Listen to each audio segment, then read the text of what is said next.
I'm Tashikal and my student number is U3266081. Hi, I'm Daniel Wangel and I'm the second presenter of the group and my student ID is 3265829. Everyone, my name is Sangeet Tenzin. I'm identified with student number 3265867 and I'm the third presenter of the group. Thank you for joining this presentation video. I will begin with a brief explanation of our first consolidation adjustment for question 1A, which involves an inventory sale. In February 2022, Illawarra Limited sold inventory to Milton Limited at a markup of 20%, totaling $6,000. This means there was an unrealized profit of $1,000 embedded in the sale. By June 30, 2022, one quarter of this inventory remained unsold. So we need to eliminate $250 of this profit from the group's consolidated accounts to overstating inventory. The adjusting journal entry debits retained earnings and credits inventory by $250 in the subsequent years 2023 and 2024. No adjustment was needed as the goods had been sold and no similar transaction occurred. Now the question 1 part B, acquisition and gain on bargain purchases. Now turning to question 1B, Yarala Limited acquired Rowley Limited for $330,000 on a cum dividend basis. After the fair value adjustments for plant, land, inventory, and an unrecorded brand, the net identifiable assets amounted to $357,000. This led to a gain on bargain purchase of $27,000. We eliminated Rowley's equity accounts and recognized this gain in consolidation.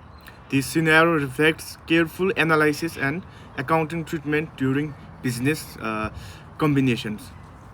Now to move on with question 2, that is overview of ISSB Standard 1 and Standard 2. Let's now transition to question 2, where we critically examine the ISSB's IFRS Standard 1 and Standard 2, their global role and how Australia has responded to them. The ISSB was established in 2021 by IFRS Foundation to improve global consistency and comparability in sustainability-related disclosures. Its two key standards, IFRS Standard 1 for general sustainability-related financial information and IFRS Standard 2 for climate-related disclosures, were heavily influenced by the TCFD's 4 pillars, that is government, strategy, risk management, and the metrics and targets. These standards aim to integrate sustainability into core financial reporting with a primary focus on financial materiality, meaning information is disclosed only if it's relevant to investors and the capital providers. Australia's approach, effective from 1st July 2025, makes Standard 2 mandatory for large entities while keeping Standard 1 voluntary. This signals a commitment to climate transparency, yet leaves a gap in reporting broader ESG matters like social impact, governance, and ethical risks. This investor-focused approach, however, has drawn criticism. Notably, Khan 2024 argues that financial materiality fails to address ethical concerns and social dimensions of sustainability. He pushes for a double materiality approach where companies disclose how external factors affect them and how they in turn impact society and the environment. And that's all for my part. And now my friend Tandu Wangel will continue the presentation. Thank you. Hello, I'm Tandin and I'm the second speaker of the group. So for question 1A, it is intra-group PP sale. So first of all, thank you Tashi. I'll now explain the sale of a tractor, which was another key consolidation adjustment under question 1A. So on 1st of January 2022, Milton Limited sold a tractor to Illawarra Limited for $25,000. The asset originally cost $20,000, giving rise to an unrealized gain of $5,000. Depreciation was calculated using the diminishing balance method, and we had to adjust both the gain and accumulated depreciation in consolidation. For example, by June 30, 2024, a $975 depreciation adjustment was needed. So for question number 1B, which is fair value adjustments and brand recognition, under the acquisition analysis, we also made fair value adjustments for undervalued plant, land, and inventory. A key point was the recognition of an unrecorded brand asset which was valued at $12,000 and treated as an indefinite life intangible asset, hence not amortized. We also recorded a contingent liability of $10,000 and later made adjustments when part of it was not used, so recognizing a gain of $7,500. So moving on with question 2, which is benefits of ISSB standards and ethical gaps. Now diving deeper into question 2, let's consider the advantages of IFRS Standard 1 and Standard 2. These standards are a major step forward. They offered consistency and comparability across jurisdictions. Investors benefit from standardized disclosures, improving the decision making. So countries like the UK, Canada, and Japan have started adopting ISSB standards fully, showing global momentum. However, several ethical gaps still remain. In 2024, Khan critiques current ESG control system for ignoring stakeholder concerns, such as employee well-being, social equity, and environmental justice.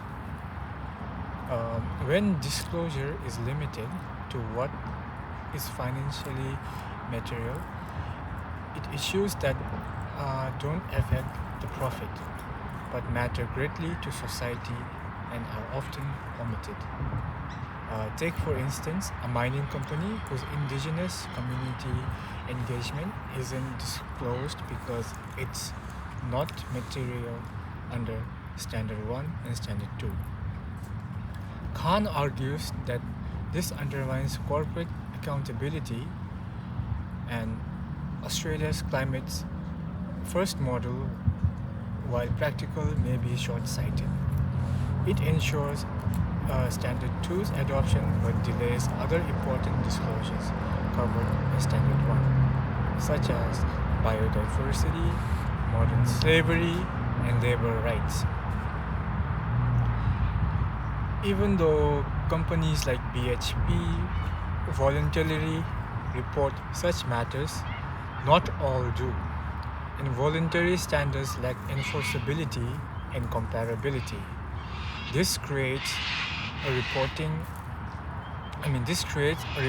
inconsistency that hinders benchmarking and stakeholder trust. That's all from my side. Thank you. Hello everyone, my name is Sangeet Tenzin and I'm the last presenter of the group. Well, I'm currently at the Jirindera Lake we can see a lot of trees, a bird here swimming.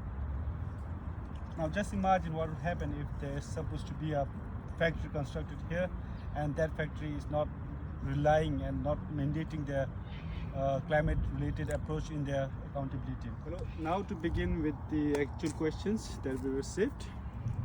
Question 1A, asset reclassification and rent adjustment. Thank you, Tandin. I will now conclude our consolidation adjustments. In 2024, Illawarra Limited sold an asset to Milton Limited at $200 unrealized loss, and the asset was reclassified as inventory. This loss was reversed in consolidation. Additionally, there was intergroup rent of $300 between the companies. We eliminated both revenue and expenses entries to avoid double counting within the group. Now to talk about the question 1B, final adjustments and dividends. The final entries included the settlement of a pre-acquisition dividend and other adjustments to retained earnings and depreciation. Now let's return to question 2 and explore the global trends.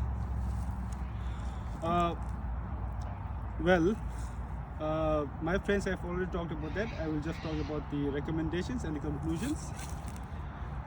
First recommendation is that globally there is increasing divergence in ESG standards. The EU's ESRS is pioneering the use of double materiality, while the ISSB focuses on investor materiality.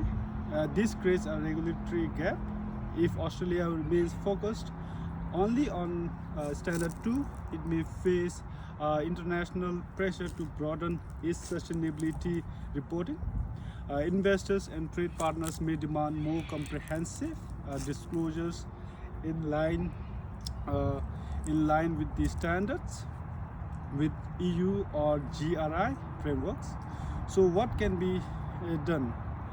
Our recommendations are as follows. Firstly, adopt a double materiality framework